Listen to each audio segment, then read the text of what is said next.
વાત કરીશું વલસાડ જિલ્લાના પારડી તાલુકાના જ્યારે અસ્મા ગામે ખત્રી ફળિયામાં બનેલી દુઃખદ ઘટનાએ સમગ્ર વિસ્તારમાં શોકની લાગણી ફેલાવી છે।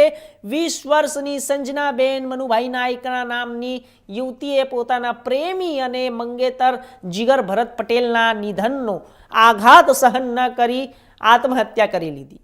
મળતી માહિતી મુજબ 5 મહિના પહેલા અકસ્માતમાં જીગરનું અવસાન થયું। ત્યારથી સંजना ગંભીર માનસિક બીમારીના આઘાતમાં જીવતી હતી। પરિવારજનો ઘરે ન હોવાથી તેણે રૂમમાં ગળે ફાંસો ખાઈને જીવન ટૂંકાવી લીધું। પરિવારજનો ઘરે પરત ફરતા તેણીને ફાંસે લટકતી જોઈ ચોંકી ઉઠ્યા। તરત જ પોલીસને જાણ કરી અને પારડી પોલીસ ઘટના સ્થળ પર પહોંચી અને વધુ તપાસ હાથ ધરી। પ્રાથમિક તબક્કે પ્રેમી ગુમાવવાનો આઘાત જ આપઘાતનું મુખ્ય કારણ હોવાનું અનુમાન વ્યક્ત કરવામાં આવ્યું છે।